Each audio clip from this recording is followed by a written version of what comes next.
Majid and brothers की जानिब से next gen EV motors EV showroom 18 साल से कम उम्र बच्चों के लिए बेहतरीन खूबसूरत बैटरी की गाड़ियां मौजूद, जिसको लाइसेंस आरसी नंबर प्लेट की जरूरत नहीं।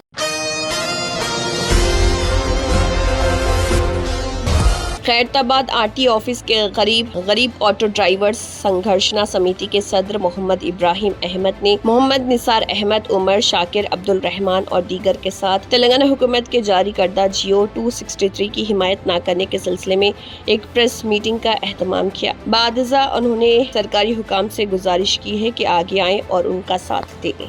देखिए उनका इस ज़िमन में मजीद क्या कहना है। एशियन टीवी न्यूज से हमारे नुमाइंदे शेख वाहिद की ये रिपोर्ट। अस्सलामुअलैकुम, मैं मोहम्मद इब्राहिम अहमद, गरीब auto union president Telangana state. Telangana government जो ऑटो रिक्शे के बारे में 263 जियो जो लाया, इसके खिलाफ है हम कि तेलंगाना गवर्नमेंट को ये मालूम होना चाहिए कि तमाम ड्राइवर्स आज कारोबार नहीं रहने की वजह से, बस फ्री होने से कई लोग सुसाइड कर लिए। ऑलरेडी हम लोग इसको ह्यूमन राइट को और लोक आयुक्ता में केस भी फाइल करे, जेटीसी प्रिंसिपल सेक्रेटरी को भी मेमोरेंडम देना चालू हुआ। ये रातें रात जो बैठ के जो जियो पास गया, पब्लिक डिमांड पर है, अगर पब्लिक को अगर मीडिया के द्वारा और इंटेलिजेंस के द्वारा अगर सर्वे कराए तो आज हमारे तेलंगाना में कांग्रेस गवर्नमेंट फेलियर है। जो 12,000 रुपए ड्राइवर्स को देता हूँ बोले, सनशाइन बोर्ड देता हूँ बोल के जितने वादे इलेक्शन में करे थे, तेलंगाना में खजाना नहीं है, उस वजह से नहीं दिया। हम उसके खिलाफ वर्जी नहीं कर रहे, लेकिन आज जो ड्राइवर का जो हालत कर दिए ये लोग सिर्फ शोरूम और फाइनेंसर ब्लैक मार्केटिंग को बढ़ावा देते हुए ये काम जो कर रहे हैं, ये काम सरासर गलत है। हम इसके खिलाफ है, आवाम भी इसके खिलाफ है, ड्राइवर इसके खिलाफ है। आज एक लाइसेंस पे गाड़ी दे रहे, लाइसेंस की कीमत बनाने गए तो 3,000 4,000 हो रहे, वो फाइनेंसर और डीलर शोरूम वाले जो है ये 5,000 10,000 में लाइसेंस खरीद रहे। खरीद के ये गाड़ियां ब्लैक मार्केटिंग कर रहे हैं। इनवाइस का रेट जमाने से 2,25,000 है, 2,75,000 में शोरूम वाले गाड़ियां दिए, जिसके ऊपर कोई एक्शन लिया नहीं गया। और आज भी हम गवर्नमेंट को ये डिमांड करते हैं कि जब 20,000 परमिट जब आप खोले तो इस परमिट के साथ साथ गवर्नमेंट का रेट जो है शोरूम रेट प्राइस फिक्स करके बोर्ड डाले, ड्राइवर को इनवाइस दे और 0 इंटरेस्ट पे 0 डाउन पेमेंट बैंक लोन पे गाड़ियां प्रोवाइड करे। खास तौर पे जितने भी ऑटो ड्राइवर्स को आप जो गाड़ियां लाइसेंस पे देना चाह रहे, ये लोगों को, तमाम लोगों को, ड्राइवरों को जो है बैंक लोन सब्सिडी दीजिए, आप 40% सब्सिडी दीजिए। बसा खुलने के बाद आज रोड के क्या हालत है, स्टेट के क्या हालत है, स्टेट में रेवेन्यू की कितनी तकलीफ हो रही, ये गवर्नमेंट को भी मालूम है, अवाम को भी, चंद लोगों, खास लोगों को मालूम है। हर गरीब आदमी से लेके बड़ा आदमी तक दुनिया का परेशान है। जो कांग्रेस गवर्नमेंट को इसलिए लाए थे कि गुज़िश्ता गवर्नमेंट में कुछ काम नहीं हुए, कुछ चीजों की गवर्नमेंट नहीं मानी, गवर्नमेंट में फखर आने की वजह से, अवाम को इग्नोर करने से अवाम जो है कांग्रेस हुकूमत को लाई। कांग्रेस हुकूमत को लाने के बाद में ये हिसाब हो गया, ऊपर परत बिछा के दलदल में ढकल दी गवर्नमेंट हमारे को कि ड्राइवरों से ऐसी क्या दुश्मनी है आपको जो 7 तारीख को ईद है, 6 तारीख के दिन आप जियो पास करे। अगर पब्लिक डिमांड क्या है, इसमें कैबिनेट की मंजूरी कहाँ है, इसमें गवर्नर की मंजूरी कहाँ है, सेंट्रल गवर्नमेंट की मंजूरी कहाँ है। ई व्हीकल के लिए आप लोग बोले थे, जियो जो पास करे थे 41 जियो, उस पे हम उसको ओके बोल के हम ऑलरेडी ह्यूमन राइट्स को भी जाने के बाद आज आके जेटीसी साहब से मिले, टीसी साहब करे आज तक मीटिंग में चले गए, बोले गवर्नमेंट जो काम कर रही है गलत है, सरासर इस जियो को रद्द करके, कैंसिल करके इसके ऊपर इंक्वायरी करे और हर शोरूम वाले को वोट डाले। ड्राइवर भी अगर कोई गाड़ी या लाइसेंस बेच रहा है, या कोई फाइनेंसर या डीलर या कोई भी स्वयं से अगर लाइसेंस किसी का खरीद रहा, उसके ऊपर क्रिमिनल केस बुक करके दोनों को रिमाइंड करे। हम इसके डॉक्यूमेंट भी गवर्नमेंट के तहत में देंगे। शोरूम में प्राइस लिस्ट फिक्स करे, बोर्ड डाले, 2,25,000 जो गाड़ी जब्त थी आज और कुछ कम करके गवर्नमेंट 40% सब्सिडी में 20,000 ड्राइवर को, ये 40,000 ड्राइवर को बैटरी गाड़ियां ये देना बोल के डिमांड कर रहे हैं। इलेक्ट्रिक व्हीकल में भी सेंट्रल गवर्नमेंट और स्टेट गवर्नमेंट की सब्सिडी क्या है ये देना, वरना सामने के डोर से क्या है वो तो रेट एक रहेगा, पीछे के डोर से चले जाएंगे। इसके ऊपर हम जो बात बोल रहे हैं इसको इंक्वायरी करना है तो सीबीसीआईडी और बिजनेस को लगा के इंक्वायरी करें। हम इंक्वायरी में प्रूफ करेंगे किस तरह से ब्लैक मार्केटिंग हो रही, पैसे वाला होते जा रहा, गरीब होते जा रहा। ऑलरेडी कई ड्राइवर सुसाइड कर लिए, जिसका मेरा हर पेपर में रहने के बाद में आज कारोबार नहीं चल रहा। महालक्ष्मी स्कीम के तहत में फिर इन गाड़ियां खोल के क्या कर रहे हैं भाई, ऐसो कारोबार भी लोग लड़ लेके मरो बोल के, भूखों के अभी भूखमरी से मरेंगे क्या। ये तो स्कूलों का परेशानी है, ईद आ गए, कारोबार नहीं है, फाइनेंस नहीं कर रहे।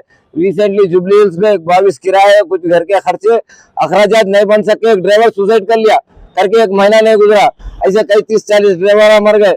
इसके ऊपर कौन है, कोई यूनियन रिप्रेजेंटेटिव दिया, उन्हें दिया, हम खोल दे रहे हो तो ये कैसा होते। फिर इससे पहले भी जो रूल 2002 से जो फॉलो होते आ रहा है, इसके ऊपर क्या सर्वे किया गया, जो अनुमति नहीं है, जो परमिशन नहीं है, तो डिस्ट्रिक्ट व्हीकल्स भी 1 लाख के ऊपर गाड़ियां सिटी में चल रहे, गैर कानूनी चल रहे, उसको नजरअंदाज कर रहे हैं। उसपे से ये बरम डाल के गरीब आदमी को कब तक परेशान करेंगे हुकूमत। हम हुकूमत के खिलाफ एहतजाज करते, आवाज उठाते, धरना करते, हर चीज का काम करेंगे। जिसके ऊपर जो भी होगा इसके जिम्मेदार ट्रांसपोर्ट डिपार्टमेंट और हमारे ट्रांसपोर्ट मिनिस्टर और तेलंगाना गवर्नमेंट रेवंत रेड्डी साहब इसके जिम्मेदार रहेंगे।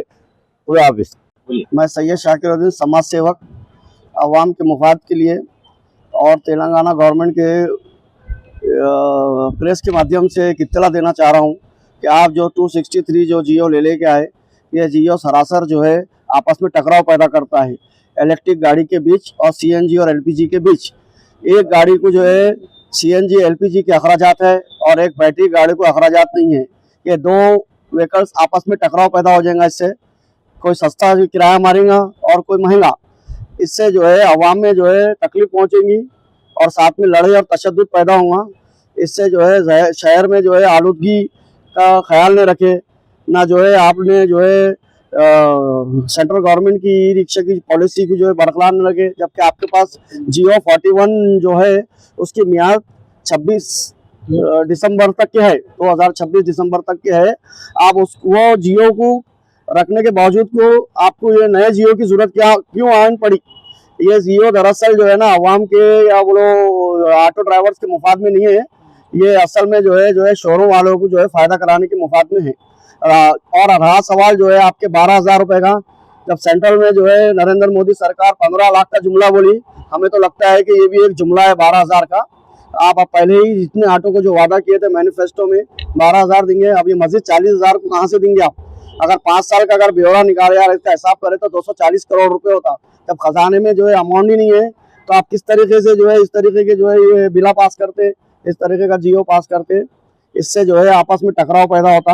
लिहाजा हमारे को जो है आपसे जो है गुजारिश है, खास करके रेवंत रेड्डी जी से और जो है हुकूमत तेलंगाना से, कि आप ये जियो को रद्द कीजिए और 41 को जो है कंटिन्यू कीजिए। और सीएनजी और एलपीजी ऑटो और इसके जो टकराव के बीच रेट का भी जो है बहुत बड़ा फासला है। इसको फुल फाइनेंस में मिलेगा और बैटरी गाड़ी को फाइनेंस में नहीं मिलेगा। लिहाजा इसको ब्लैक मार्केटिंग को ज्यादा आसानी होगी और इन लोगों को जो है फायदा पहुंचेगा। अभी अभी हमारे गरीब ऑटो यूनियन के लीडर इब्राहिम साहब का जो बयान है कि जो है आप ये जो है ब्लैक मार्केटिंग को जो है रोकिए, हम इसके खिलाफ जो है एहतजाज करेंगे। और इसमें जो है बहुत सारे लोग भी शामिल है और बहुत सारे ऑटो ड्राइवर्स जो आज तक के जो है जिस ऑटो की कीमत 3 लाख थी वो अब 1.5 लाख हो गई। किसी के घर में शादी ब्याहों का मसला है, बच्चों की स्कूल की फीसें वह है। अब ये भाई लोग जो है अपने तरीके से जो है ये तमाम अखराजात बर्दाश्त नहीं कर सकते। इससे जो है और मजीद जो है घरों में हालत खराब होंगे और जो है खुदकुशियों के इसके उसके चांसेस ज्यादा है। लिहाजा जो है गवर्नमेंट को चाहिए कि इसके ऊपर गौर कीजिए और आगे की जो है नई रणनीति बनाइए। तो मोहम्मद हसनुद्दीन नसीम टोली चौकी से ऑटो यूनियन की तरफ से मैं आज ट्रांसपोर्ट कमिश्नर ऑफिस में पेश हुआ हूँ। मेरे साथ सारे साहिबीन मौजूद हैं। अभी मुझसे पहले इब्राहिम साहब और मोहम्मद शाकिरुद्दीन साहब ने अपने बयान दिए हैं। 6 जून 2025 को जो ट्रांसपोर्ट डिपार्टमेंट की तरफ से जियो निकला 263, ये जियो पढ़ने के बाद यह महसूस हो रहा है कि बचपन में जो कहावत सुनी थी मरे पे 100 दूर रहे, तो ये आज वही पोजीशन हो गई है। पहले से ही ऑटो वाले मुख्तलिफ माशी और माली परेशानी में मुब्तला हैं। महालक्ष्मी स्कीम जो आई है ये ऑटो वालों की कमर पहले ही तोड़ चुकी है। जो कुछ भी इनकी रोजी रोटी बच रही है अब ये जियो 263 है वो भी बर्बाद होने वाली है। दूसरा मसला, अतराफ के अजला के जो ऑटो वाले हैं वो वहाँ पे कारोबार ना होने की वजह से अपनी गाड़ियाँ नलगुंडा से, आदिलाबाद से, महबूबनगर से, बरगी से, विखाराबाद से इलाके हैदराबाद में चला रहे हैं, जो हज़ार की तादाद में है। ये इस बात का सबूत है कि उनका रोज़गार मुतासिर हो चुका है। जो पहले रोज़गार मुतासिर हो चुका है फिर उसके ऊपर आप और क्यों परेशान कर रहे हैं। तेलंगाना हुकूमत ने कोई ऐलान किया था कि ऑटो ड्राइवरों को 12,000 रुपये सालाना इमदाद दी जाएगी। 12 रुपये किसी के अकाउंट में जमा नहीं हुए आज तक। जब वही सारी पहले ऐलान किया गया ऐलान तब मुकम्मल नहीं कर पा रहे हैं तो फिर ये नई फसाद क्यों पैदा कर रहे हैं। आपके शहर में, सिटी में चलने के लिए, पैदल चलने के लिए जगह नहीं बची। 65,000 गाड़ियाँ कहाँ चलाएंगे आप ये बताया जाए। हैदराबाद की कोई रोड ऐसी नहीं है जहाँ पे बंदा पैदल चल सके। अब ये 65,000 ऑटो के लिए आप कहाँ से इंफ्रास्ट्रक्चर बनाएंगे, कहाँ के आप ये चार्जिंग पॉइंट्स लगाएंगे, सीएनजी के कहाँ से लाएंगे। सारी चीज़ों को देखते हुए, उनको मद्देनजर रखते हुए आगे का लाएमल तय करने की बजाय बैठे इन्हें आया बोल दिए, उन्हें आया रिप्रेजेंट कर दिए, जियो बना दिए। क्या मजाक कर रहे हैं? हुकूमत कर रहे हैं आप लोग आखिर ये? क्यों ऑटो वालों की जिंदगी में खिलवाड़ करना चाह रहे हैं? अगर आप ऑटो वालों की जिंदगी में खिलवाड़ करना चाह रहे हैं तो उनको बुला के उनके हाथों में जहर की शीशियां दे दीजिए। आप अपने बच्चों को किस तरह पाल लेंगे, उनके बच्चों की फीसें किस तरह भरेंगे, वो लोग किस तरह जिंदगी गुजारा करेंगे, आप लोग वो नहीं सोचते। बस कोई आया उसका बोल दिया, नया बता दिया, नया बता दिया। ये क्या है?